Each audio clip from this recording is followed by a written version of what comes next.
All right, Alina Habba is Trump's legal spokesperson, and she joins us now. Good to have you back on. Thank you. I want to play a clip of former U.S. Attorney, D.C. U.S. Attorney Joe DeGeneva on my show last night. Take a look. I believe that the President of the United States has been indicted in a district where the jury pool will be uncompromisingly anti-Republican, anti-conservative, anti-Trump, and he has drawn a judge in this Judge Tanya Chutkan, who will not be fair, cannot be fair, has been one of the worst sentencers in all the January 6 cases. The president got a very bad draw today, and believe me, under no circumstances can he avoid conviction now in the District of Columbia. He says that this jury in D.C., this judge, is a lethal combination. He says he can't avoid a conviction. And there's more to this judge. Not only has she been giving overzealous sentences for the January 6ers, she also apparently has worked with Hunter Biden in the past. Yes, she was part of a law firm where Hunter Biden, I believe, was off counsel or on the board. That was reported today.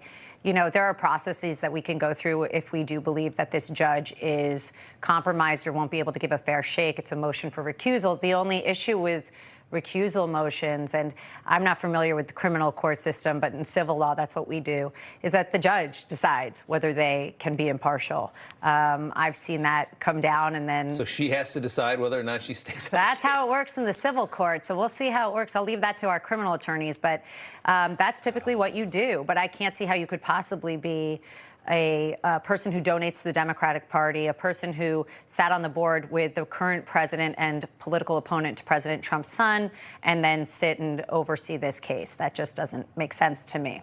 I can't imagine. As far as his prediction that this is almost, he almost feels like it's a lost cause, and that's a man that loves Trump. He's a big supporter, and he says he's worked in that district. He was a U.S. attorney in D.C. He says this is going to be the hardest fight that he's going to have. I don't necessarily believe that, and maybe that's only because I'm a product of a little bit more internal knowledge. Okay. And the other thing is that just 2 days ago, we won on presidential immunity, something that a lot of people aren't speaking about.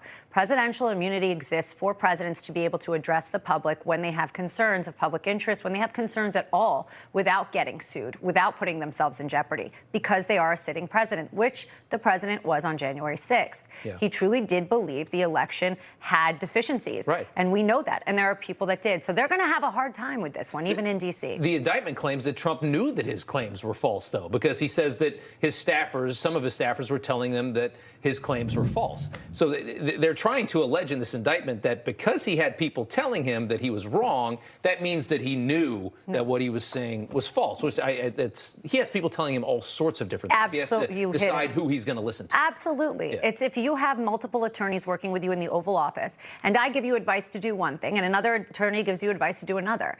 You decide based on your legal counsel, which he had, based on any counsel which he had, and he had multiple political and legal counsel advising him at that time. So I'm not as concerned based on the facts. Am I concerned about a D.C. jury? Of course, nobody can get in front of a D.C. jury as a Republican. Just like we see in New York. I mean, these court systems, they frankly suck at the bottom, especially if you're in a place like New York or Washington, D.C. You have to get up into the upper echelons where you actually get common sense people and you get appeals. And you start to see that equal justice and those things that we all expect of our legal system.